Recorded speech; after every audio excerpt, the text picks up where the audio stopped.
शिवसेना भारतीय जनता पक्षात मराठी आणि मुंबईसाठी एकत्र येणारे लोक आहेत। त्यांनी सोबत येऊन ठाकरेंना साथ द्यायला हवी।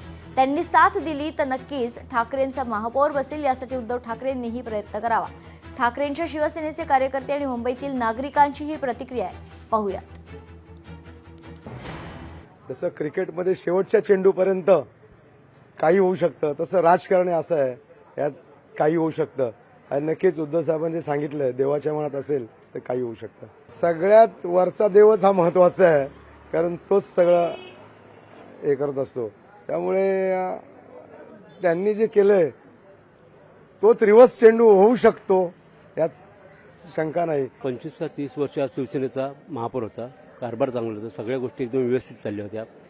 महापौरून हा वाद आता जो चालू आहे तो इतरांनी केलाय आणि ह्यांचं म्हणणं होतं मराठीत महापौर बसावा। आमची सर्वसामान्य इच्छा आहे की आपला मराठी महापौर बसला तो पण शिवसेनेचा बसावा, उद्धव बाळासाहेब ठाकरेचा। ही आमची सर्वसामान्यांची इच्छा आहे, कारण त्यांचा कारभार काही गोष्टी त्यांनी केलेल्या आहेत, कोरोनापासून सगळ्या गोष्टी त्या आम्हाला खूप म्हणजे भावतात।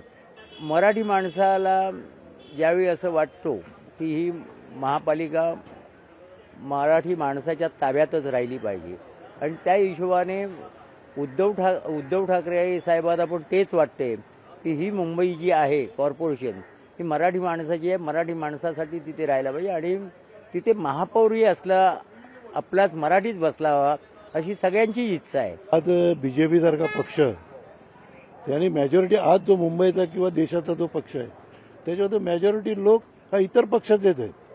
मग त्यांच्या पक्षाचे लोक आज सगळे बाजूला आहेत, इतर पक्षाचे घेऊन ते दाखवतात की आम्ही देशातला सर्वात मोठा पक्ष। मग तुम्हाला इतर पक्षाची मदत का लागते? आज मला सांगा, शिवसेनेने उद्धव ठाकरेंनी आज त्याचे 62 नगरसेवक त्यांनी नेले आणि त्याच्यानंतर शिवसेना संपली असं सांगताय, पण आज त्याच उद्धव ठाकरेंनी 65 नगरसेवक निवडून आणले ना। मग शिवसेना संपली कुठे? शिवसेना अशीच राहणार, जिवंत राहणार आणि असंच पक्ष चालणार। लोकशाही मराठी ऐका, पहा, जागरूक रहा।